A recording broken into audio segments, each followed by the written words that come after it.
Mi hija me echó de la boda. Sal de aquí y no vuelvas. Estás arruinando el ambiente de la celebración, me gritó delante de todos los invitados. Yo solo sonreí, saqué el sobre y, con calma, lo rompí por la mitad. Bien, entonces no necesitarás esto. Cuando vieron los pedazos, empezaron a gritar presas del pánico. Al día siguiente, tenía 47 llamadas perdidas. Antes de continuar, por favor, suscríbete al canal y escribe en los comentarios qué hora es donde estás ahora. Estacioné mi auto de 15 años en el aparcamiento detrás de la elegante mansión y me quedé allí un minuto, mientras el motor crujía al enfriarse. A través del parabrisas, podía ver parejas con trajes de noche deslizándose hacia la entrada, los hombres con trajes a medida que probablemente costaban más que mi hipoteca mensual.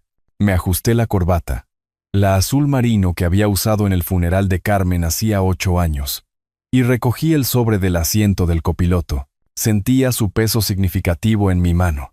$3 millones, convertidos en un cheque de caja 2 días antes.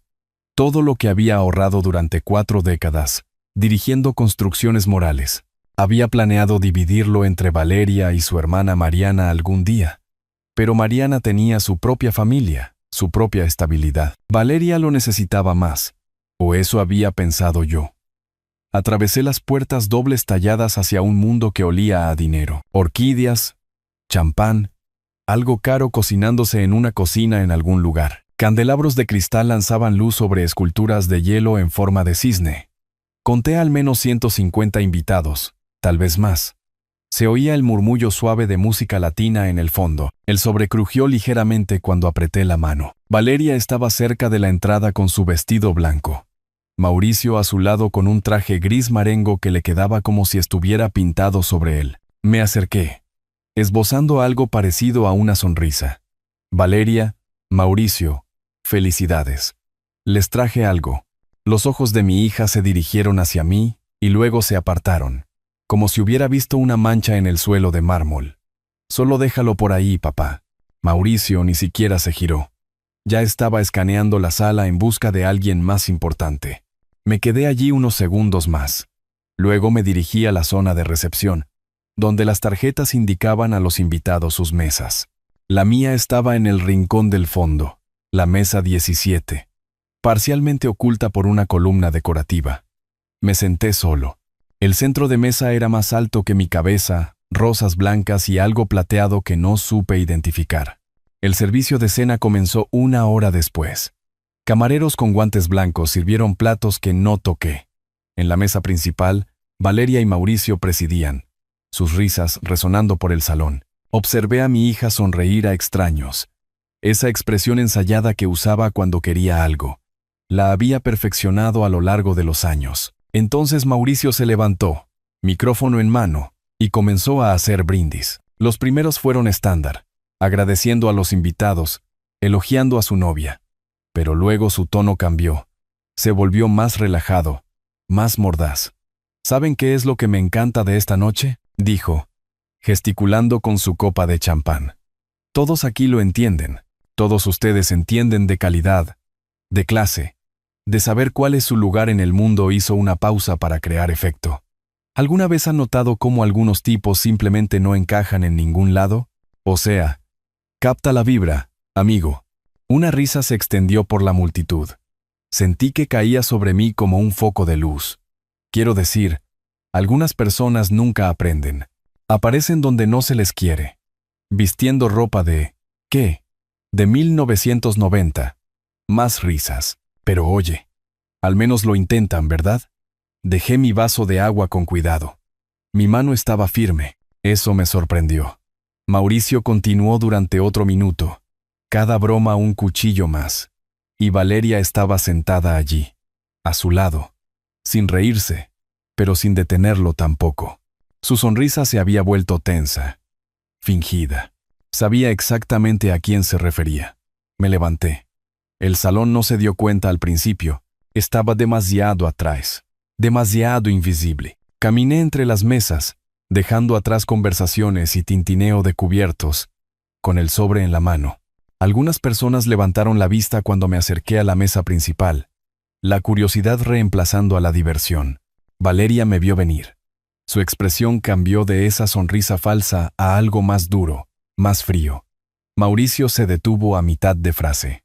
Quería darte esto personalmente, comencé. Papá, sal de aquí. La voz de Valeria cortó el salón como un cristal al romperse. Estás arruinando la celebración. Solo vete. El salón quedó en silencio. 150 personas dejaron de comer, de beber, de respirar, todos los ojos puestos en mí. Me quedé allí 3 segundos, tal vez 4. Podía sentir el latido de mi corazón en la garganta, pero mi rostro permaneció impasible. Metí la mano en el sobre, sentí el borde liso del cheque. Está bien, Valeria, dije. Mi voz sonaba calmada, mesurada, como si estuviera discutiendo el clima. Entonces no necesitarás esto. ¿Qué? Hizo un gesto displicente con la mano. Solo vete ya. Rompí el sobre verticalmente. El sonido pareció fuerte en esa sala silenciosa. Luego giré los pedazos y rompí horizontalmente. 4 pedazos ahora. Dejé caer los trozos uno por uno, viéndolos revolotear hasta el suelo de mármol como hojas de otoño. Luego me di la vuelta y caminé hacia la salida. Mis pasos eran firmes, sin prisa. Detrás de mí, oí el chirrido de una silla. Espera, ¿esto es? Oh, Dios mío, estos números. La voz de una mujer, aguda y conmocionada. 3 millones. El salón estalló. Sillas arrastrándose, voces superponiéndose en caos. Papá. El grito de Valeria cortó todo. Espera, papá. No me di la vuelta. Empujé las puertas dobles hacia el aire fresco de la noche, con las llaves ya en la mano. Detrás de mí, unos pasos golpeaban el mármol.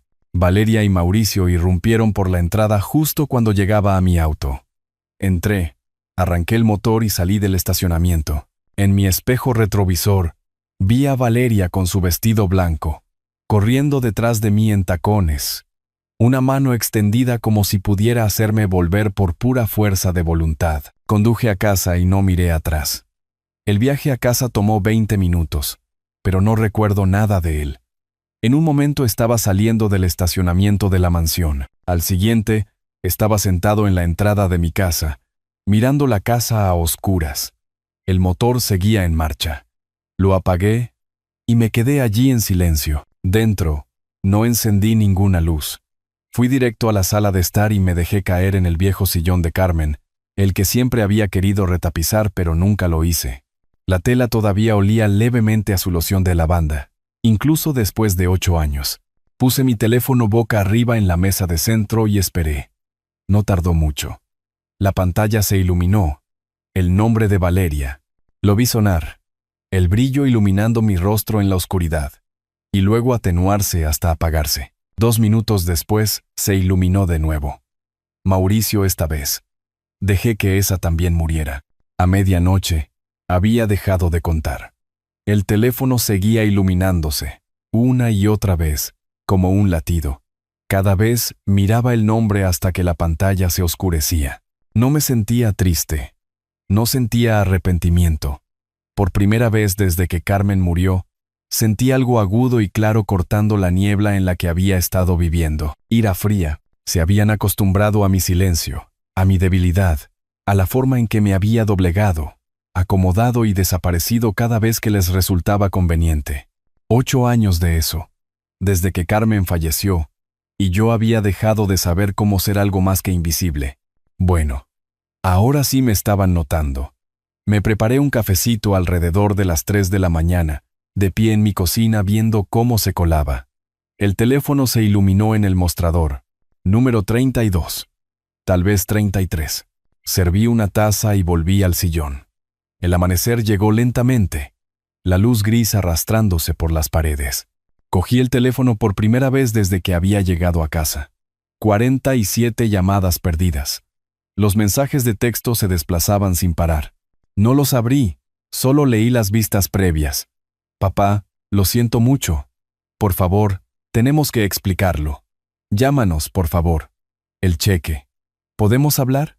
Papá, por favor, ese cheque. No lo sabíamos. Llámanos. Somos familia. Dejé el teléfono y fui a ducharme. El agua caliente se sintió bien sobre mis hombros. Me vestí para el trabajo. Caquis. Una camisa abotonada. Botas de trabajo. Lunes por la mañana. Como siempre, Construcciones Morales no iba a funcionar sola. La oficina estaba en un almacén reconvertido en la zona este, a 20 minutos de mi casa. Había construido el negocio desde cero. Comencé como jornalero a los 19 años. Ahorré lo suficiente para comprar una camioneta. Contraté a mi primer equipo a los 25. 40 años después, teníamos contratos por todo el estado. 52 empleados. Una reputación de hacer las cosas bien. Mi secretaria, Beatriz, levantó la vista cuando entré. Buenos días, señor Morales. El café está fresco. Gracias, Beatriz. Me detuve junto a su escritorio. Si Valeria o Mauricio Morgan llegan hoy, no estoy disponible. Indefinidamente. Sus cejas se enarcaron ligeramente, pero solo asintió. Entendido. Entré a mi oficina y me paré junto a la ventana, con una mano en las persianas. El estacionamiento estaba vacío, excepto por el auto de Beatriz y el mío. Tenía 3 licitaciones de proyectos que revisar y una inspección de obra al mediodía, pero no podía concentrarme en nada de eso. Llegaron el martes, día 2 después de la boda. Estaba en mi escritorio cuando la voz de Beatriz sonó por el intercomunicador. Señor Morales, su hija está aquí. Dice que es urgente. Dígale que no estoy disponible. A través de las persianas, los vi entrar al vestíbulo. Valeria se había cambiado el vestido de novia por jeans y un blazer, pero todavía se movía como si estuviera en un escenario. Mauricio la seguía, revisando su teléfono cada 30 segundos. Beatriz les entregó mi mensaje. No pude oír lo que Valeria dijo en respuesta, pero su lenguaje corporal era claro. Manos gesticulando, la voz subiendo. Mauricio le tocó el brazo, tratando de calmarla. Ella se lo sacudió. Se sentaron en las sillas del vestíbulo y esperaron. Volví a mi escritorio y trabajé, o fingí hacerlo. Mayormente miraba el reloj y escuchaba sus voces filtrarse a través de las paredes, apagadas, frustradas, ocasionalmente agudas por la discusión. En un momento dado, Mauricio se levantó y caminó hacia el escritorio de Beatriz. Hemos estado aquí 3 horas. ¿Dónde diablo se fue? Lo siento. El señor Morales debe haberse ido. No lo vi. Lo cual era cierto. Mientras discutían en el vestíbulo, me había puesto la chaqueta, caminado por el pasillo trasero hasta el almacén y salido por la puerta trasera. Mi auto estaba estacionado en la calle lateral, específicamente para poder evitar el estacionamiento principal. Conduje hasta un restaurante en las afueras de la ciudad y almorcé. Me tomé mi tiempo, huevos, tostadas, recargas de café. Cuando regresé a la oficina 2 horas después, Beatriz me informó que finalmente se habían ido alrededor de las 4. La carta llegó el miércoles. La encontré en mi buzón cuando llegué a casa esa noche. Un sobre de color crema con la letra de Valeria en el frente.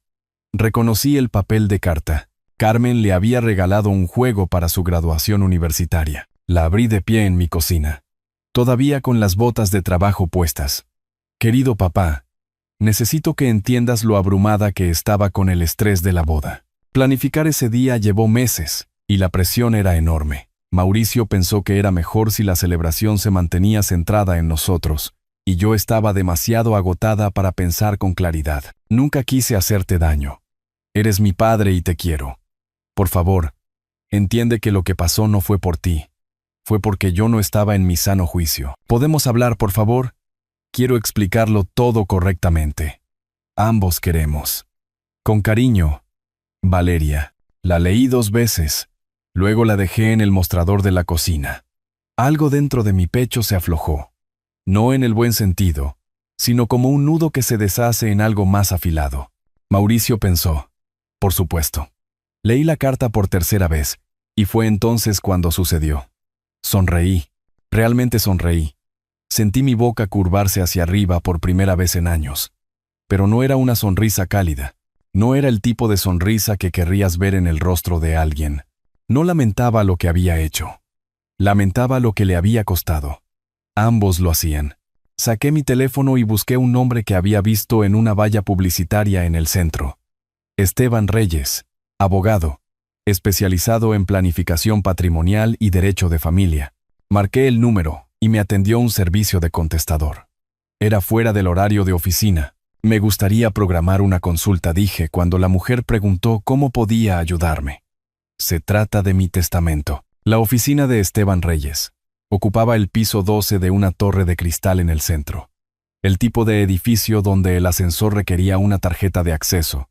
Y la recepción tenía arte que probablemente costaba más que mi camioneta. Llegué 15 minutos antes de mi cita del jueves por la mañana, cargando un maletín que no había tocado desde los arreglos del funeral de Carmen. El abogado era más joven de lo que esperaba, 50 y tantos quizás, con sienes plateadas y gafas de lectura en una cadena. Me estrechó la mano con firmeza y me indicó la silla frente a su escritorio de caoba. Señor Morales, mencionó planificación patrimonial por teléfono, pero intuyo que hay más que discutir. Abrí el maletín y comencé a sacar documentos. Título de propiedad, facturas de servicios públicos, extractos bancarios. Los extendí sobre su escritorio como evidencia en un juicio. Mi hija vive en una casa de mi propiedad, desde hace 7 años. Ella y su esposo no pagan nada. Ni alquiler, ni servicios públicos, ni mantenimiento. Todo está a mi nombre. Deslicé el título de propiedad hacia él. Solo mi nombre. Reyes lo recogió, lo examinó, y luego tomó las facturas de servicios públicos. Sus ojos se movieron rápidamente, profesionalmente. No preguntó por qué estaba allí. Los abogados como él no necesitaban hacerlo. Explíqueme el acuerdo de vivienda, dijo. ¿Hubo alguna vez un contrato de arrendamiento por escrito? No, nunca lo discutimos formalmente. Se mudó después de la universidad. Dijo que era temporal. Luego se mudó su novio. Luego se casaron. 7 años después, todavía están allí. ¿Pagan algo? ¿Contribuyen a los gastos del hogar? Nada. Reyes dejó los documentos y me miró directamente. Señor Morales, dado que no hay un contrato de arrendamiento por escrito y nunca han pagado alquiler, se les clasifica como invitados a voluntad. La ley del Estado es clara. Puede rescindir su residencia con un aviso por escrito de 30 días. Algo en mi pecho se aflojó. ¿Qué tan rápido podemos comenzar el proceso? Puedo redactar el aviso hoy. Necesitará que esté notariado y enviado por correo certificado. Acercó un bloc de notas legal y comenzó a escribir. Una vez que lo reciban, tienen 30 días para desalojar. Si se niegan, se presenta una demanda de desalojo en el Tribunal de Paz. Pero eso rara vez es necesario. La mayoría de la gente se va cuando entiende la realidad legal. Lo observé escribir por un momento. Y si lo impugnan, pueden intentarlo. Pero sin un contrato de arrendamiento, sin haber pagado alquiler, sin sus nombres en ningún documento de propiedad, levantó la vista. No tienen base legal. Esta es su propiedad, señor Morales. Tiene el derecho absoluto de decidir quién vive allí. La consulta duró 90 minutos. Para cuando me fui, tenía una carpeta llena de documentos y una comprensión clara de exactamente cuánto poder tenía. 2 días después, un sábado por la mañana, me senté en la mesa de mi cocina y revisé todo. El título de propiedad, compré la casa en 2011. Pagué en efectivo con un contrato de construcción que había salido mejor de lo esperado. Carmen la había elegido. Le encantaba la vista de las colinas. Después de que ella murió, no podía soportar estar allí solo. Así que me mudé a este lugar más pequeño y dejé que Valeria la usara. Un arreglo temporal que se había vuelto permanente. Excepto que no era permanente. No legalmente. Encontré las facturas de servicios públicos, las declaraciones de impuestos a la propiedad, los documentos del seguro de la casa. Cada página tenía un solo nombre. Roberto Morales. El lunes, 5 días después de mi reunión con el abogado, subí a mi camioneta y conduje hacia las colinas. La ruta era familiar. La había conducido cientos de veces a lo largo de los años, llevando la compra cuando Valeria se mudó por primera vez, ayudando con reparaciones, dejando dinero cuando mencionaba que las cosas estaban apretadas. 23 minutos desde mi entrada hasta la suya. Estacioné detrás de su camioneta y me quedé allí un momento, mirando la casa. La pintura que había pagado hacía 3 años todavía se veía bien. El jardín que ella había querido. El camino de piedra, las plantas nativas, que yo mismo había instalado un fin de semana. Mi casa, mi dinero, mi trabajo. Salí y caminé hacia la puerta principal. Usé mi llave. No toqué. No llamé al timbre. Simplemente abrí y entré. Valeria apareció desde la cocina, con los ojos muy abiertos por la sorpresa, que rápidamente se convirtió en algo parecido a la esperanza. «Papá, viniste. Eso significa que...». Pasé junto a ella hacia la sala de estar. Saqué mi teléfono y comencé a tomar fotos. Los pisos de madera que había restaurado, la chimenea, las ventanas. «Papá, ¿qué estás haciendo? ¿Por qué tomas fotos? Habla con nosotros». Me moví por el comedor, la cocina. Fotografié los mostradores, los electrodomésticos, las lámparas. Mauricio bajó las escaleras, con el teléfono en la mano como si hubiera estado en medio de un mensaje de texto. «Mira, hemos estado tratando de localizarte. ¿Podemos hablar de lo que pasó?» Subí las escaleras, pasé junto a él. Fotografié el pasillo, el baño, el dormitorio principal, donde su ropa estaba esparcida sobre la cama que Carmen y yo habíamos elegido juntos, cada habitación documentada. Mauricio me siguió. «Roberto, amigo, esto se está volviendo ridículo.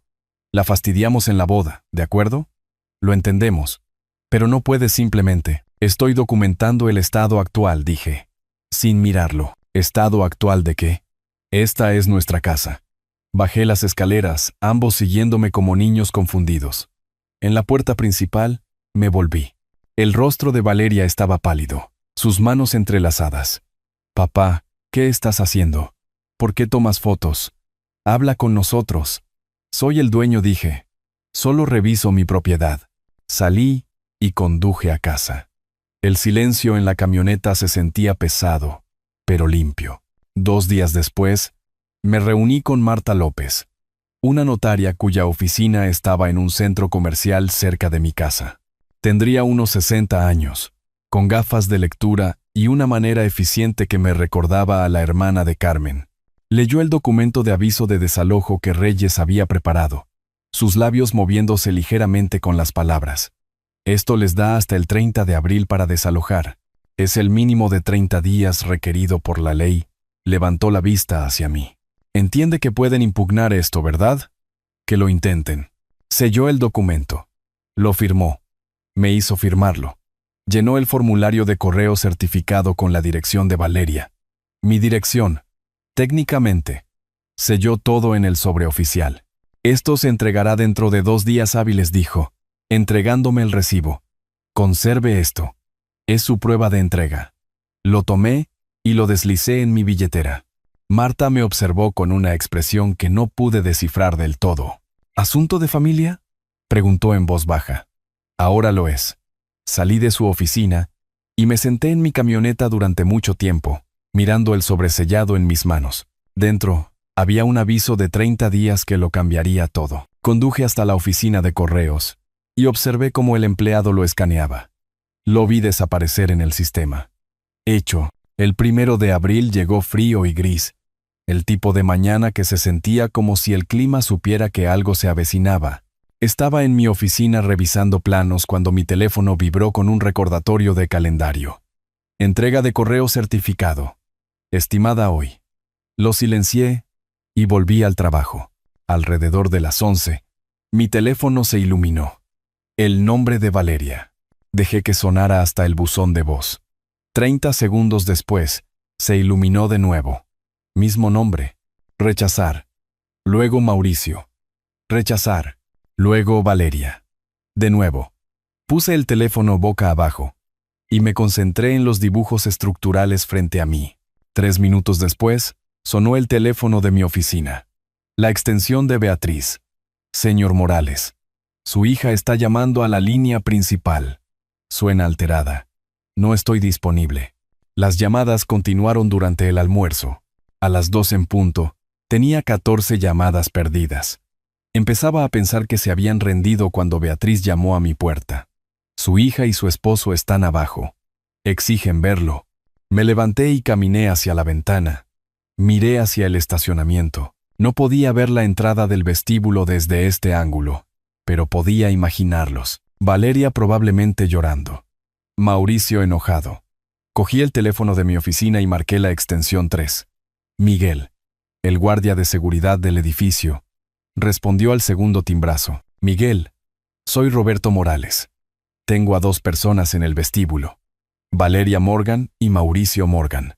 No tienen permitida la entrada bajo ninguna circunstancia. Si se niegan a irse, llame a la policía por allanamiento. Entendido, señor Morales. Colgué y volví a mi escritorio. 10 minutos después, Beatriz apareció de nuevo. ¿Se fueron? La seguridad tuvo que escoltarlos fuera.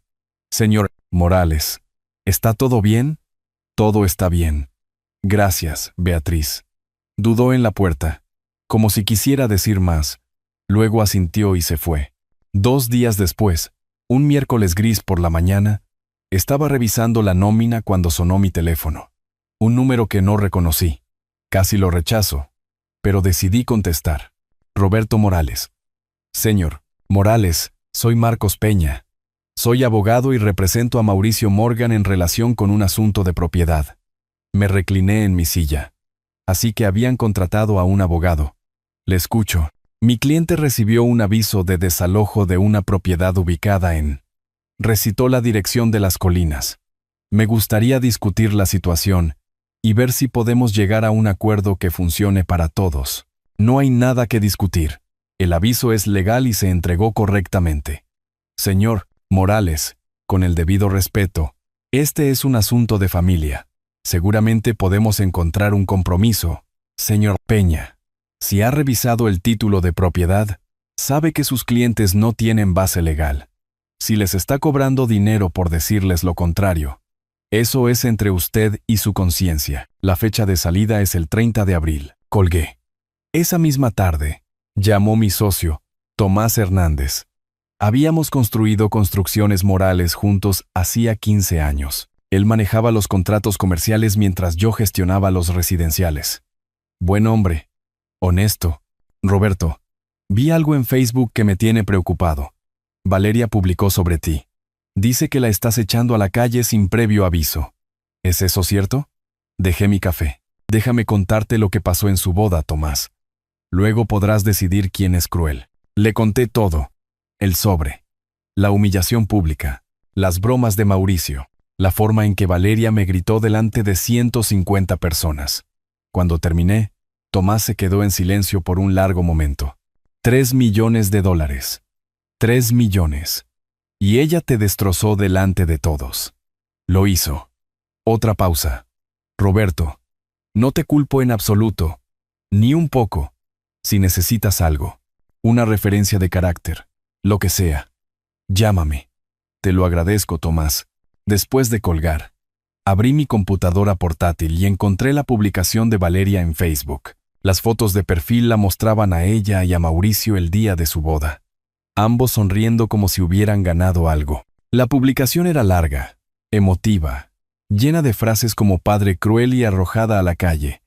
Y después de todo lo que hemos pasado, 340 veces compartido, 127 comentarios, la mayoría de ellos compasivos. Cerré la computadora portátil sin responder. 5 días después, estaba caminando por una obra en construcción cuando Tomás llamó de nuevo. Tengo una pregunta para ti. Miguel Pérez también vio la publicación de Valeria. Quiere escuchar tu versión antes de decidirse. ¿Te parece bien si le doy tu número? Adelante. Miguel llamó esa noche. Conté la historia de nuevo. Al final, se estaba disculpando por siquiera haberme cuestionado. Las llamadas siguieron llegando durante los días siguientes. Gente del centro comunitario donde a veces era voluntario. Socios comerciales. Un par de viejas amigas de Valeria que querían la verdad. Cada vez, les contaba lo que pasó. Cada vez, se ponían de mi lado. La campaña de Valeria en las redes sociales estaba fracasando. Un martes por la mañana, 12 días después de haber recibido el aviso, llegué a mi oficina antes del amanecer. El estacionamiento estaba oscuro, vacío, excepto por algunos madrugadores en los niveles inferiores. Estacioné en el tercer nivel como siempre y tomé mi maletín del asiento del copiloto. Cuando rodeé la parte delantera de mi camioneta, Mauricio estaba allí, apoyado contra la puerta del conductor, con una taza de café en la mano como si hubiera estado esperando. Probablemente lo había estado. Roberto, su voz era cuidadosa, mesurada. Hombre a hombre, empezamos con el pie izquierdo. Sé que las cosas se torcieron en la boda. Eso fue mi culpa. Pero ¿qué tal si arreglamos esto? ¿Pagar un alquiler? ¿$500 al mes? Lo haremos oficial. Papeles firmados. Lo que quieras. Lo miré. Había perdido peso desde la boda. Su camisa parecía que había dormido con ella. Tuvieron la oportunidad de comportarse como seres humanos, dije. El 30 de abril. Espera. Solo escucha. Abrí la puerta de la camioneta, obligándolo a retroceder. Muévete. Se movió. Subí, arranqué el motor y salí del espacio. En mi espejo retrovisor, lo vi parado allí bajo la luz fluorescente, con la taza de café todavía en la mano, viéndome alejarme. Quedaban 18 días. 4 días después de la confrontación en el estacionamiento, Valeria me llamó desde un número desconocido. Contesté sin pensar. Luego escuché su voz y casi colgué. Encontramos un lugar, dijo, sin saludo, sin preámbulos, en las afueras. Firmamos el contrato de arrendamiento hoy. Bien, dije y terminé la llamada. En las afueras. Eso me dijo todo lo que necesitaba saber. No en las colinas, ni siquiera en el sur de la ciudad. Las afueras era donde iba la gente cuando no podía permitirse otro lugar. Los imaginé sentados en alguna oficina de administración de propiedades, llenando solicitudes, viendo cómo sus opciones se reducían con cada verificación de crédito. El apartamento sería más pequeño, más barato, más lejos de todo lo que les importaba. Los siguientes 6 días pasaron en una extraña y suspendida calma. Fui a trabajar, revisé contratos, gestioné equipo, vida normal, excepto por el calendario en mi escritorio donde había marcado el 30 de abril con tinta roja. Cada mañana lo miraba. Cada noche me iba a casa y no pensaba en lo que estaba sucediendo a 20 minutos de distancia en esa casa, pero sabía que estaban empacando, desmontando 7 años de su vida en un lugar que nunca habían poseído legalmente. Un martes por la tarde, 10 días después de que encontraron el apartamento, Beatriz llamó a la puerta de mi oficina. Señor Morales, hay una mujer al teléfono.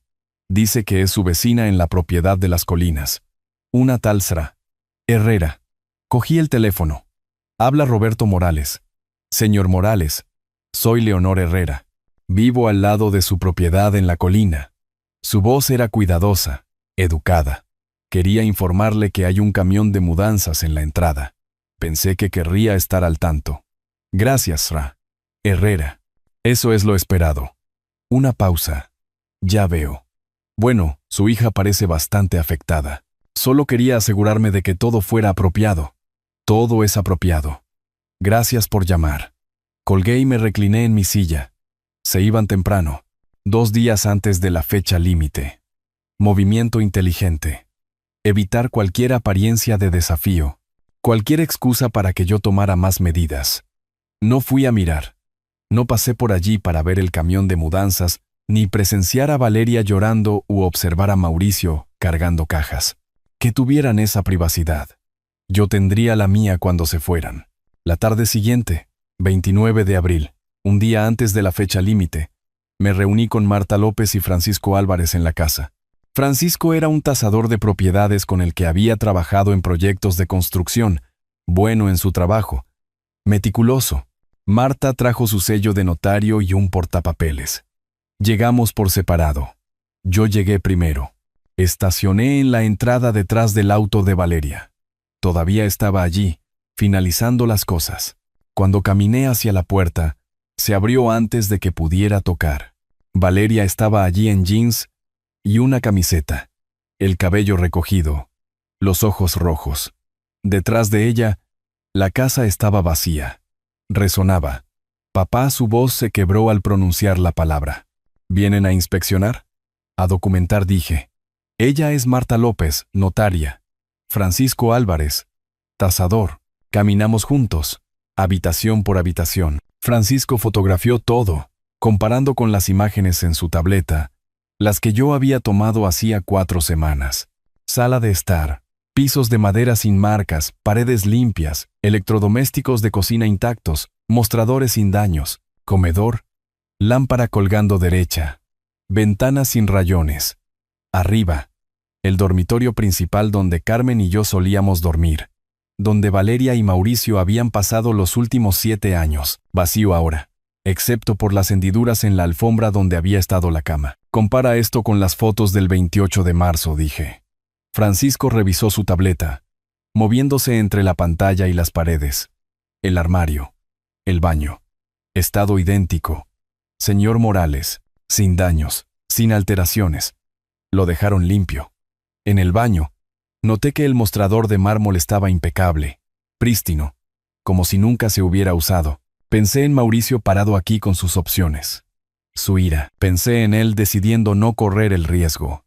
Inteligente. El despecho no valía la pena la demanda. Terminamos abajo. Marta había estado tomando notas todo el tiempo, documentando todo con esa precisión profesional que tienen los notarios. En la cocina, Valeria estaba de pie, esperando. 2 juegos de llaves sobre el mostrador. Señorita Morgan, dijo Marta formalmente. ¿Entrega todas las llaves y el acceso a la propiedad voluntariamente? La mano de Valeria flotó sobre las llaves. 3 segundos. 4. Luego las empujó sobre el mostrador hacia mí. Sí. Su voz apenas fue un susurro. Anote la hora y la fecha para el registro. Marta, por favor. 29 de abril de 2025. 3:47 de la tarde. Marta lo anotó. Luego miró a Valeria. No tiene más acceso legal a esta propiedad a partir de este momento. ¿Entiende? ¿Entiendo? Marta se volvió hacia mí. Señor Morales, como propietario, ¿acepta la devolución de la propiedad? La acepto. Hizo otra nota. Francisco tomó una última fotografía, las llaves en el mostrador, mi mano alcanzándolas. Documentación, evidencia, protección contra cualquier reclamo futuro de que había actuado incorrectamente. Valeria caminó hacia la puerta. Se detuvo. Se volvió. Papá.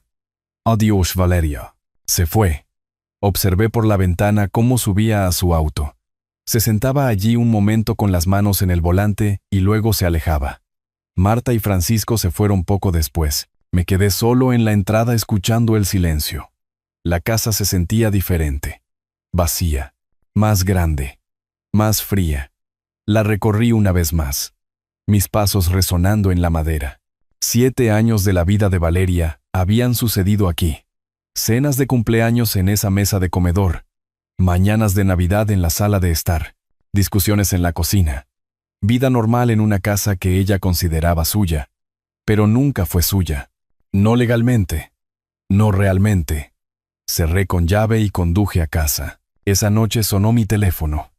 El número de Valeria. Miré la pantalla durante un largo momento. Su nombre brillando en la oscuridad de mi sala de estar. Luego lo silencié y puse el teléfono boca abajo en la mesa de centro. Por primera vez en un mes, sentí algo cercano a la paz. No felicidad, no triunfo, solo la fría satisfacción de saber que la justicia, por dolorosa que fuera, se había servido exactamente como debía ser. El teléfono vibró de nuevo. Otra llamada. Lo dejé allí y me fui a la cama. El mensaje de texto llegó a la mañana siguiente mientras preparaba café. Papá, nos mudamos. Entiendo que estabas herido. ¿Podemos vernos y hablar? Por favor, sigue siendo mi padre. Lo leí 3 veces. Dejé el teléfono en el mostrador. Serví mi café. Lo leí de nuevo. El viejo Roberto, el que existía antes de la boda, habría respondido de inmediato. La habría llamado, conducido a su nuevo apartamento, ayudado a desempacar cajas. Lo habría perdonado todo porque eso es lo que hacen los padres. Pero yo ya no era ese Roberto. Fui a trabajar, volví a casa, preparé la cena, me fui a la cama. El mensaje quedó sin respuesta en mi teléfono como un examen que no estaba listo para tomar. Al tercer día, finalmente escribí una respuesta. La borré. Escribí otra. La borré también. Finalmente me decidí por 2 palabras. Quizás después. Su respuesta llegó en minutos. Gracias por responder. Eso significa todo. No respondí a ese. Pasaron 2 días. Luego sonó mi teléfono. Su número, no el de Mauricio. Me quedé mirando la pantalla durante 3 timbrazos antes de contestar. «Papá», contestaste. «Gracias». Su voz salió de golpe como si hubiera estado conteniendo la respiración. «¿Podemos hablar, por favor? Solo una cena, en algún lugar público. Quiero explicarlo todo. El restaurante de carnes», dije. «¿El 18 de mayo? ¿A las 6 en punto?» «Sí. Gracias. Vendrá. Solo tú». Silencio. Luego, «Mauricio también quiere disculparse». Casi dije que no. Casi le dije que no quería verlo. Que no quería escuchar nada de lo que tuviera que decir. Pero la curiosidad me ganó. Quería verlos intentar. Quería verlos realizar su reconciliación. Ambos entonces. A las 6 en punto. «Gracias, papá. Muchas gracias. Estaremos allí». Los días entre esa llamada y el 18 de mayo pasaron lentamente. Trabajé. Comí solo. Pasé una vez por la casa de las colinas, solo para verla vacía. Luego no volví. No sabía qué estaba pasando en su nuevo apartamento. No sabía que Mauricio estaba sentado en la mesa de su cocina con la computadora portátil abierta, buscando leyes de herencia del estado sin testamento y tomando notas. No sabía que estaba resaltando pasajes sobre la sucesión intestada, subrayando frases como «los hijos heredan todo y derechos de herencia automáticos». No sabía que le estaba mostrando esas notas a Valeria, explicándole las matemáticas. «Eres su única hija», dijo. «Con el tiempo, todo. La empresa de construcción, las casas, los ahorros, es tuyo. No podemos ser enemigos para siempre. Estamos hablando de tu herencia». No sabía nada de eso, pero lo habría adivinado si lo hubiera pensado lo suficiente. El 18 de mayo llegó cálido y despejado. Salí del trabajo a las 5:30 y conduje al restaurante de carnes, estacionando en el lote a las 5:55. Entré exactamente a las 6 en punto. Ya estaban allí. Una mesa en la esquina. 2 tés helados ya en la mesa. Valeria revisaba su teléfono nerviosamente mientras Mauricio vigilaba la puerta. Cuando me vieron, ambos rostros se reconfiguraron en expresiones cuidadosas y esperanzadas. Me deslicé en el asiento frente a ellos. «Gracias por venir», dijo Valeria de inmediato. «No pensamos que lo harías. Quiero decir, esperábamos, pero...» «Estás aquí», interrumpió Mauricio. «Eso es lo que importa. Es un comienzo», apareció el camarero. Pedí pecho de res y té helado. Ellos pidieron. Silencio incómodo mientras esperábamos la comida. Cuando llegó, Valeria empezó a hablar. Nerviosa. Rápido. Llenando cada silencio con palabras sobre su nuevo apartamento. Cómo era más pequeño pero agradable. Barrio diferente, viaje más largo. Se las arreglaban bien. El trabajo estaba ocupado, adaptándose a los cambios. Comí mi pecho de res. Escuché. Dije casi nada. Y queríamos decir, continuó Valeria, su voz volviéndose más aguda, más tensa, sobre la boda. Sobre todo, nos equivocamos. Completamente equivocados. La forma en que te tratamos fue inexcusable. Nos dejamos llevar, añadió Mauricio. Estrés de la boda. Presión familiar. Decisiones estúpidas. Pero hemos aprendido de ello. Queremos arreglar las cosas. Tomé un sorbo de mi té. Dejé el vaso con cuidado. «Ah, ¿sí?» Sí, Valeria se inclinó hacia adelante. «Papá, eres mi padre. Tú me criaste. Un error no debería destruirlo todo. Se supone que la familia perdona». La palabra quedó flotando allí. «Perdona». Como si la absolución fuera algo que pudieran solicitar. Y yo estuviera obligado a proporcionar. «Estamos trabajando en nosotros mismos», dijo Mauricio. «Yendo a terapia. Tratando de ser mejores personas. Y te queremos en nuestras vidas». De nuevo, lo miré. Realmente lo miré por primera vez desde la boda. Había perdido más peso. Su camisa era más barata que los trajes que solía usar. La vida en las afueras le estaba enseñando cosas sobre las consecuencias. «Eso es bueno», dije finalmente. «La superación personal es importante». El rostro de Valeria se iluminó. «¿Así que podemos empezar de nuevo? ¿Seguir adelante? Ya veremos». La comida continuó. Más parloteo nervioso de Valeria. Comentarios estratégicos de Mauricio sobre la familia, el perdón y las segundas oportunidades. Comí lentamente, viéndolos actuar. Cuando el camarero trajo la cuenta, la puso en medio de la mesa. Vieja costumbre, asumiendo que yo la tomaría. Siempre la había tomado antes. Cada cena, cada almuerzo, cada reunión para tomar café durante 35 años. Saqué mi billetera. Conté los billetes exactos, uno de $20 y uno de 5, y los puse en mi lado de la mesa. Pagaré lo mío, dije poniéndome de pie. Ustedes pagan lo suyo. La sonrisa de Valeria se congeló. Papá, no. Siempre me dejas. Ahora eres independiente. Puedes manejar tus propios gastos. Mauricio comenzó a levantarse. Roberto, vamos. Estamos tratando de... Pero yo ya estaba caminando hacia la salida, dejándolos sentados allí con la boca abierta y la cuenta sin pagar, y la lenta comprensión de que nada había cambiado. En mi camioneta, me senté un momento antes de arrancar el motor. A través de la ventana del restaurante, podía verlos, la cabeza de Valeria entre sus manos. Mauricio gesticulando enojado. Ambos discutiendo sobre lo que acababa de pasar. Pensaron que estábamos reconstruyendo. Pensaron que la parte difícil había terminado. Pensaron que los había perdonado porque había aparecido a cenar. No entendían que aparecer no era perdón, era reconocimiento. Arranqué el motor y conduje a casa, pensando ya en mi próxima cita con Esteban Reyes. 4 días después de la reunión en el restaurante, me senté de nuevo frente a Esteban Reyes. Misma oficina, mismo escritorio de caoba, pero esta vez la carpeta que traje contenía estados financieros en lugar de títulos de propiedad. Mi testamento, dije, dejando la carpeta. Necesito crear uno. Reyes cruzó las manos. ¿No tiene uno actualmente? Nunca llegué a hacerlo. Después de que mi esposa murió, seguí con la intención de hacerlo. Pero me interrumpí. No necesitaba explicar 8 años de duelo y evasión.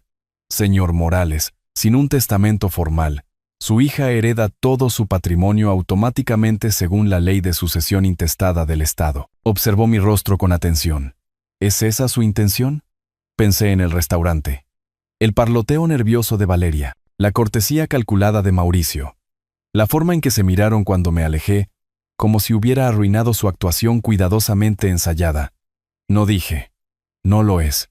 Reyes acercó un bloc de notas legal. Explíqueme lo que quiere. Pasé la siguiente hora explicando. La empresa de construcción valorada en aproximadamente 4.2 millones si la vendía.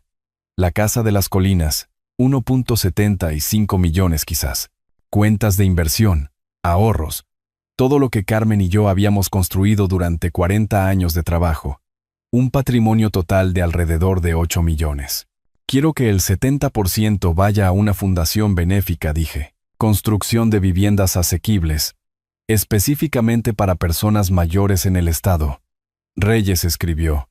El 20%, un fondo de becas, a nombre de mi esposa, beca conmemorativa Carmen Morales, en la universidad local, para estudiantes de educación, y el 10% restante, Valeria recibe eso, pero con condiciones.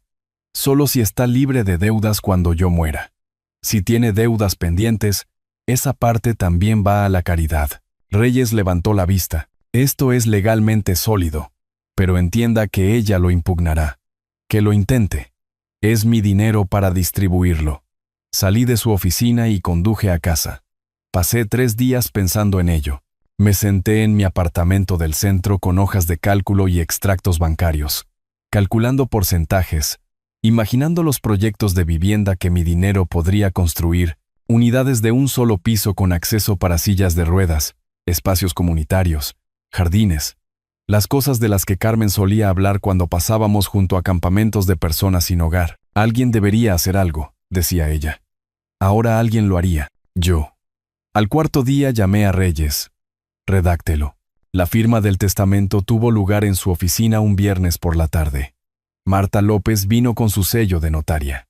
La asistente legal de Reyes, una joven llamada Sandra, sirvió como segunda testigo.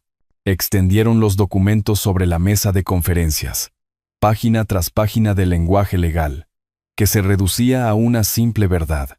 Valeria no recibiría casi nada. Firmé cada página. Marta la selló. Sandra y Reyes fueron testigos. Hecho. Guarde esto en un lugar seguro, dijo Reyes, entregándome un sobresellado. Y señor Morales, está haciendo lo correcto. Sus activos. Su elección. Asentí y me fui. Una semana después, puse a la venta la casa de las colinas. La agente inmobiliaria, una mujer llamada Patricia, que nos había vendido el lugar en 2011, la recorrió con su cámara y cinta métrica. ¿Estás seguro de esto, Roberto? Es una propiedad hermosa, demasiado grande para una persona. Hora de dejarla ir. La listó por $1.85 millones. Le dije que aceptara cualquier oferta razonable. 3 días después, una pareja de jubilados de otro estado ofreció 1.75 millones. Venta en efectivo. Cierre rápido.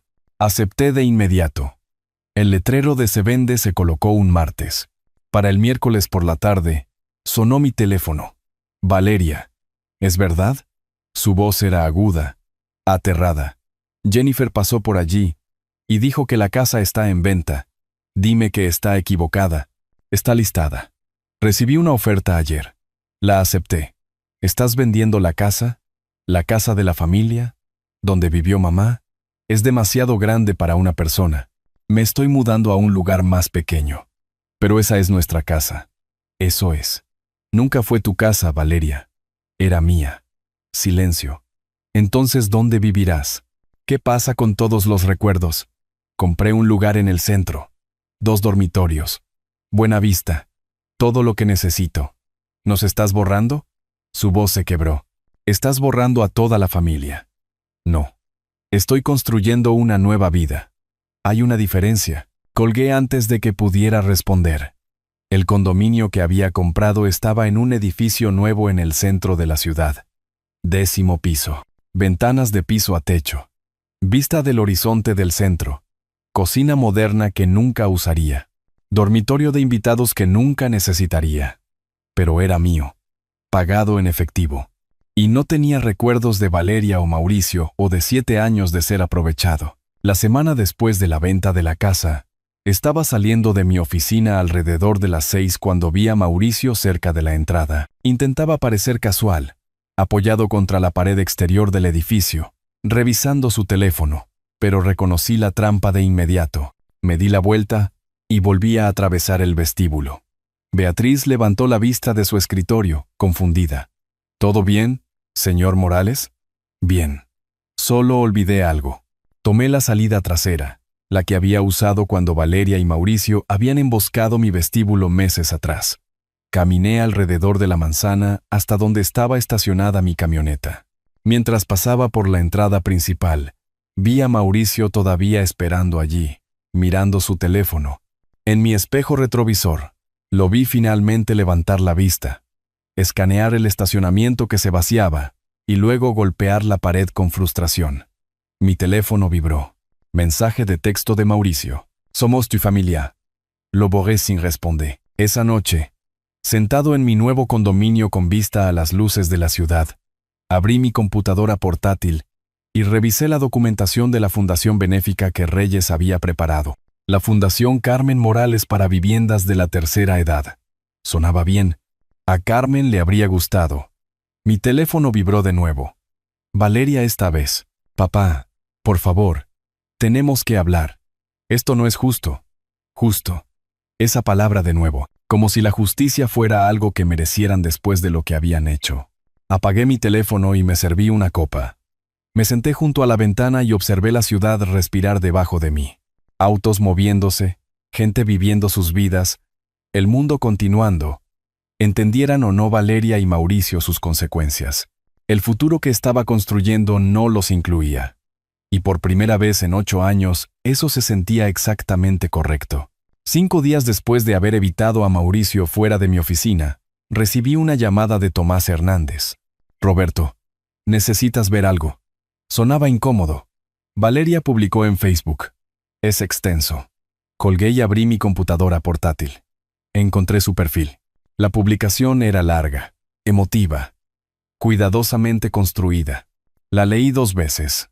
Mi padre eligió el dinero por encima de la familia. Después de dedicar 7 años a cuidar la casa de nuestra familia, me desalojó con 30 días de aviso. Vendió la casa que mi madre amaba y ahora rechaza mis llamadas. Así es como se ve la crueldad de los mayores, excepto que él es el mayor que está siendo cruel. 3.400 vistas, 340 comentarios, la mitad de ellos compasivos. Pobre chica. Padre terrible. ¿Cómo pudo? La otra mitad escépticos. Hay 2 lados en cada historia. ¿Qué hizo ella? Suena a manipulación. Cerré la computadora portátil, fui a trabajar. No respondí. Durante los siguientes 3 días, mi teléfono sonó repetidamente. Clientes, socios comerciales, personas que habían visto la publicación y querían mi versión. Cada vez, les di la misma breve explicación. Jaime Pineda, que había contratado a Construcciones Morales durante 15 años, llamó el jueves. Roberto, vi la publicación de tu hija. Esa es una acusación seria. ¿Cuál es tu versión? Se olvidó de la parte en la que me gritó que me fuera de su boda delante de 150 invitados, dije con calma. Y la parte en la que yo sostenía un cheque de $3 millones cuando lo hizo. Larga pausa. ¿Hizo qué? Me destrozó públicamente porque Mauricio pensó que era divertido. Así que sí, los desalojé de mi casa. Sí, vendí la propiedad. Y no me arrepiento de ninguna de las 2 decisiones. No te culpo en absoluto, Roberto. Ni un poco. Misma conversación. 5 veces durante 3 días. Cada persona que preguntó obtuvo la verdad. No publicada públicamente. Eso sería rebajarse a su nivel, sino compartida directamente con cualquiera que importara. La campaña en las redes sociales estaba fracasando de nuevo, al igual que la primera vez. Valeria estaba aprendiendo que la simpatía requiere una audiencia que no conoce toda la historia. Una vez que la conocían, la simpatía se evaporaba. Una semana después, mi teléfono sonó con un número que reconocí pero que no había visto en años. Elena Jiménez, la mejor amiga de Carmen, la mujer que había ayudado a planificar nuestra boda, que había traído guisos después de que Carmen muriera. Roberto, soy Elena. Espero no estar sobrepasándome. Pero Valeria me llamó ayer. Está muy afectada por su relación. Me pidió que hablara contigo. Me senté, respiré hondo. ¿Qué te dijo? Que la desalojaste y vendiste la casa familiar. Que no quieres hablar con ella. Que no entiende qué hizo mal. La voz de Elena era cuidadosa, gentil. Roberto, sé que el duelo cambia a la gente, pero esto no suena como tú. Elena, déjame contarte lo que pasó en la boda de Valeria. Le conté todo. El sobre, la humillación pública, las bromas de Mauricio, los gritos de Valeria, el cheque roto. Cuando terminé, la línea quedó en silencio por un largo momento. $3 millones. $3 millones. Y ella, delante de todos, lo hizo. Otro silencio. Luego la voz de Elena cambió. Perdió toda su gentileza. Se convirtió en algo frío y decepcionado. Tengo que volver a llamarla. Roberto, lo siento. No debía haber asumido. Carmen estaría. No pudo terminar la frase. Lo sé, dije en voz baja. Hablaré con ella. Necesita entender lo que ha perdido. Elena colgó. 20 minutos después, mi teléfono vibró con un mensaje de texto de Valeria. ¿Qué le dijiste a Lasra? Jiménez, no deja de gritarme. No respondí. El día festivo nacional cayó en viernes ese año. La ciudad celebraba en el parque principal. Música, camiones de comida, familias con niños esperando los fuegos artificiales esa noche. Normalmente evitaba las multitudes, pero algo me hizo ir. Quizás el deseo de hacer algo normal. Quizás la necesidad de demostrar que podía existir en público sin vergüenza. Estacioné cerca de la entrada principal y caminé entre la multitud. Encontré un lugar cerca del escenario donde una banda local estaba preparándose. Compré una limonada a un vendedor. Fue entonces cuando vi a Mauricio, a unos 10 metros de distancia, escaneando la multitud. Cuando sus ojos me encontraron, su rostro cambió. Alivio, esperanza, determinación. Comenzó a caminar hacia mí. Lo vi acercarse. Dejé que se acercara a unos 6 metros. Luego me di la vuelta y caminé directamente al puesto de seguridad cerca de la entrada del escenario. Disculpe, le dije a uno de los oficiales. Ese hombre de la camisa azul me está acosando. Le he pedido que me deje en paz varias veces. No lo respeta. El oficial siguió mi mirada. ¿Quiere que lo retiremos? Por favor. Observé desde la distancia cómo dos oficiales de seguridad se acercaban a Mauricio. Vi su rostro cambiar de confusión a ira y a humillación mientras hablaban con él. Su voz se oyó por el césped. Algo sobre la familia, sobre derechos, sobre que esto era una locura. Señor, ese caballero dice que usted lo está acosando. Necesito que abandone el evento. Ese es mi suegro. Somos familia.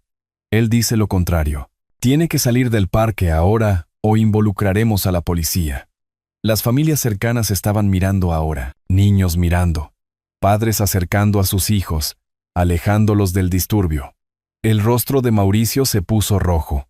Esto es una locura. Tenemos derecho. Ahora, señor, se fue. Se alejó entre la multitud con todo el mundo mirando.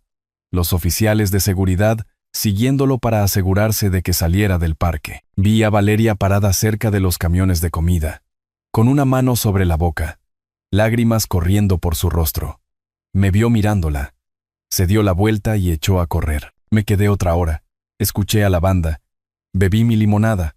Observé a las familias disfrutar de su día festivo. Cuando el sol comenzó a ponerse, me fui a casa. Esa noche, sentado en mi condominio, recibí un último mensaje de texto de Valeria. Nos has destruido. Lo miré durante mucho tiempo. Luego escribí una respuesta. No. Ustedes se destruyeron a sí mismos. Yo solo dejé de ayudarlos a fingir lo contrario. Pulsé enviar y bloqueé sus 2 números. La guerra había terminado. Habían perdido, y yo había ganado simplemente negándome a perder más. La mañana después del incidente del día festivo, estaba preparando el desayuno cuando mi teléfono vibró en el mostrador. Miré la pantalla. El nombre de Valeria. Un mensaje de texto. Papá, me rindo. Estuvimos mal. Por favor, dame una oportunidad de arreglar esto. Haré lo que sea. Solo háblame. Lo leí 3 veces. Noté el lenguaje. Me rindo. Como si hubiéramos estado en guerra. Lo cual supongo que habíamos estado. Mi pulgar flotó sobre el botón de respuesta durante quizás 15 segundos. Luego bloqueé el teléfono y lo deslicé por el mostrador, volviendo a mis huevos. Pasaron 6 días. Fui a trabajar. Tuve consultas. Todavía atando cabos sueltos en la empresa, aunque planeaba venderla. Cené solo. Dormí bien por primera vez en meses. Al 7º día, Esteban Reyes llamó. Roberto, tu hija me contactó. Solicita una conversación mediada conmigo presente como parte neutral. Puedo facilitarla si estás dispuesto. ¿Cuándo? Una pausa. Cuando estés listo. El 25 de julio. Tu oficina. 2 en punto. Respiré hondo. Ella viene sola. O no hay trato. Se lo haré saber. Los días previos a esa reunión pasaron en silencio. Finalicé el papeleo para vender Construcciones Morales. Una decisión que había estado considerando durante años pero que había acelerado. Hora de jubilarse, hora de alejarse de todo lo que me ataba a la vida que había estado viviendo. El 25 de julio, llegué a la oficina de Reyes exactamente a las 2 en punto. Valeria ya estaba allí, sentada en la sala de conferencias, con pañuelos de papel en la mano. Sin Mauricio, había seguido esa instrucción, al menos. Reyes se sentó a la cabecera de la mesa, con su bloc de notas legal, haciendo de mediador. Tomé la silla frente a Valeria y esperé. Comenzó a llorar de inmediato.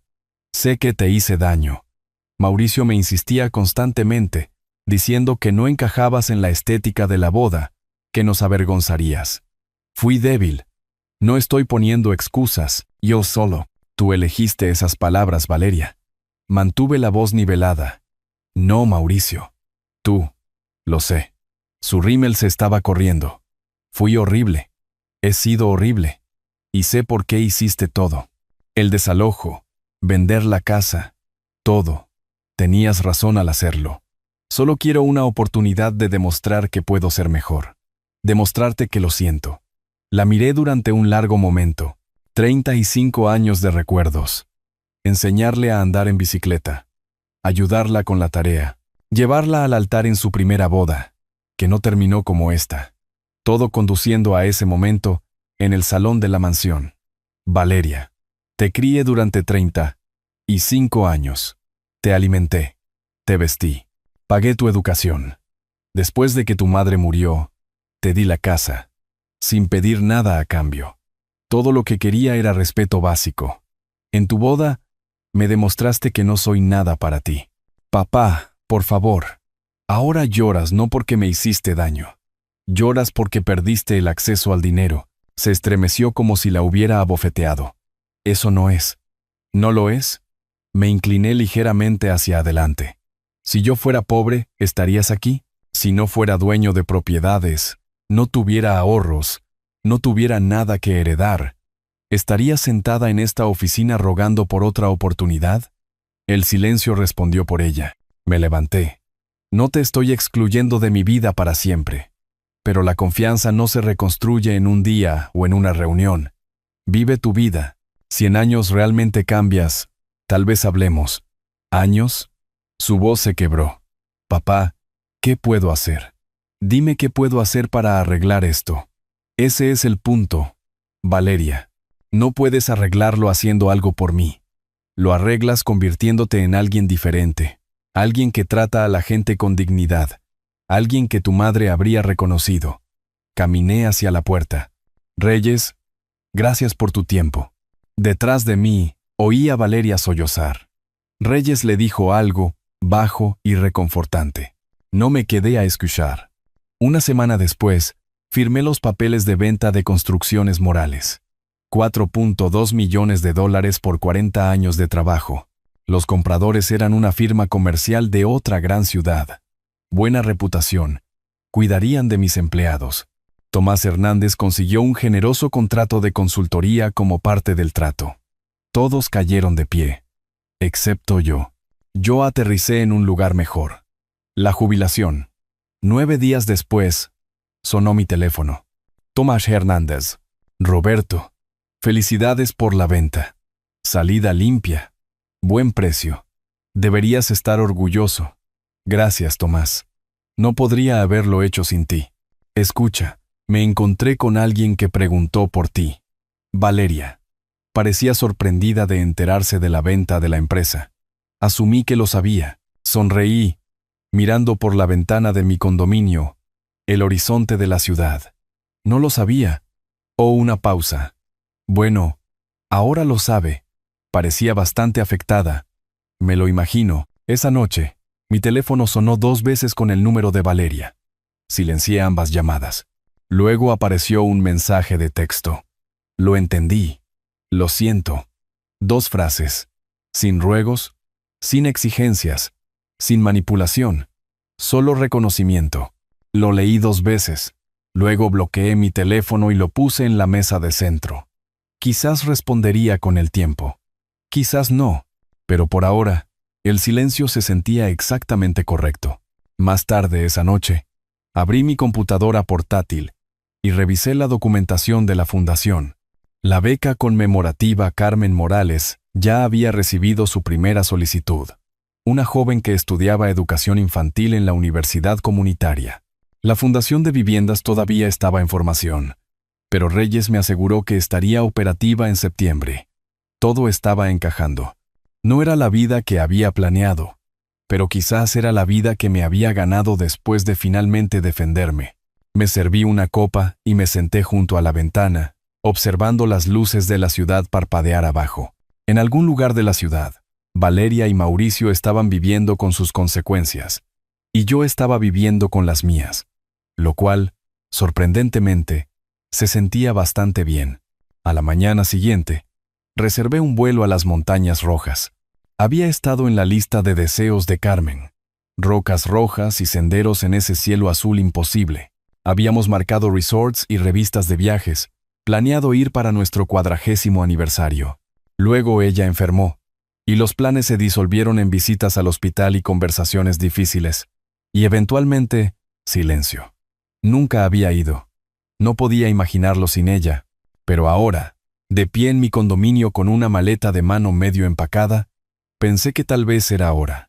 No para olvidarla, sino para honrar lo que ella había querido, para finalmente terminar algo que habíamos empezado. El vuelo salía al día siguiente.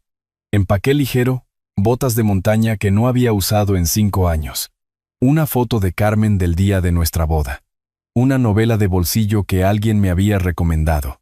En el aeropuerto, el agente de la puerta de embarque revisó mi pase de abordar y sonrió. Un hermoso lugar en esta época del año. Negocios o placer. Algo que debería haber hecho hace años. Mejor tarde que nunca. Exactamente.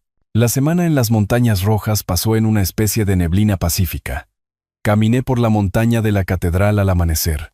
El desierto pintado de naranja y púrpura a mi alrededor. Almorcé en pequeños cafés con turistas y familias. Conduje por el cañón con las ventanillas bajadas. Rocas rojas elevándose a ambos lados. Dormí 10 horas cada noche. En un silencio roto solo por los coyotes aullando en la distancia. Por primera vez desde la boda. Pensé en Carmen, sin el peso acompañante de la traición de Valeria. Solo pensé en mi esposa, la forma en que reía. Sus chistes terribles. ¿Cómo podía hacer amigos con cualquiera en 30 segundos? Le habría encantado este lugar. Cuando regresé a la ciudad una semana después, había una carta esperándome en mi buzón. Papel con membrete oficial. Logo de la fundación en la parte superior. La subí y la leí en mi balcón. El café enfriándose a mi lado. Estimado señor Morales. La iniciativa de Vivienda Morales ha obtenido el estatus de organización sin fines de lucro. La financiación inicial de $5.6 millones permite 3 proyectos. Viviendas para personas mayores en el este de la ciudad. Apartamentos para veteranos en un suburbio del norte y unidades accesibles en un pueblo cercano. La colocación de la primera piedra está programada para el 15 de septiembre. Su visión de viviendas asequibles y dignas para los texanos mayores se está convirtiendo en realidad. Atentamente, Francisco Álvarez, director ejecutivo. La leí 3 veces. Luego la puse en mi refrigerador donde la vería cada mañana. Algo bueno estaba saliendo de todo este dolor. A Carmen también le habría gustado eso. 2 días después, llegó otra carta. Esta vez en un sobrecolor crema. Mi dirección escrita con letra cuidada. La reconocí de inmediato. Valeria. Sopesé el sobre en mi mano antes de abrirlo. 4 páginas. Escritas a mano. Me senté en mi balcón y leí.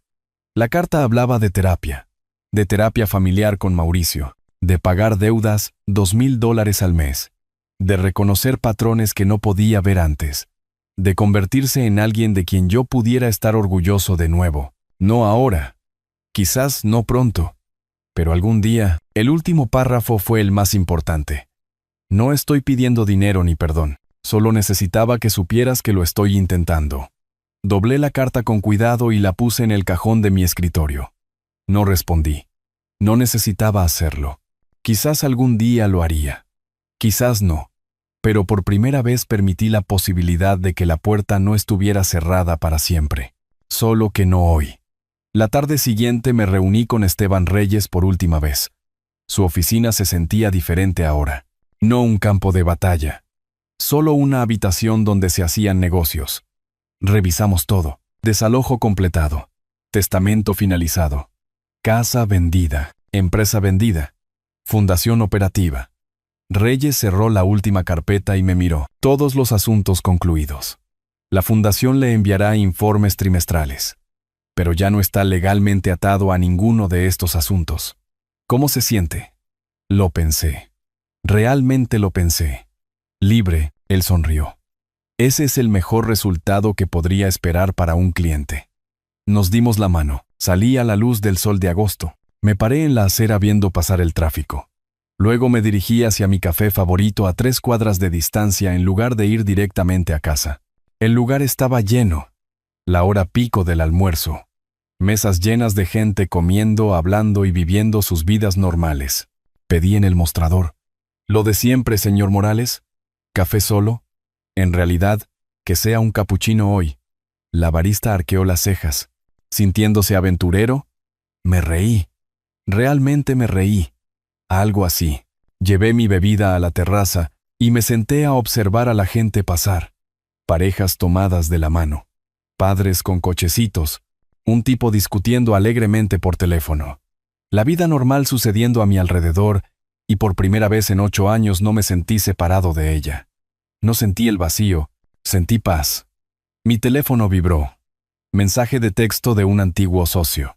Roberto, hay un proyecto de consultoría interesante si estás interesado. Un desarrollo de viviendas en un pueblo cercano. Podrían usar tu experiencia. Tomé un sorbo de mi capuchino y respondí. Envíame los detalles. La vida continuaba, pero ahora en mis términos. Nadie gritándome que me fuera. Nadie aprovechándose de mi silencio. Nadie confundiendo amabilidad con debilidad. El sol de la tarde calentaba mi rostro. En algún lugar de la ciudad, Valeria y Mauricio estaban pagando sus cuentas, yendo a terapia y descubriendo cómo vivir sin esperar que mi dinero lo salvara. Y yo estaba aquí, bebiendo café caro en una terraza, pensando en proyectos de consultoría y en la inauguración de la fundación, y quizás en otro viaje a las montañas rojas en otoño. No era la vida que había planeado, no era la familia que había esperado, pero era mía, completa y finalmente, mía. Y eso, decidí, era suficiente. Si te gustó esta historia, por favor, dale me gusta a este video, suscríbete al canal y comparte tus impresiones sobre esta historia en los comentarios. Para escuchar la siguiente historia, haz clic en la caja de la izquierda. Gracias por vernos.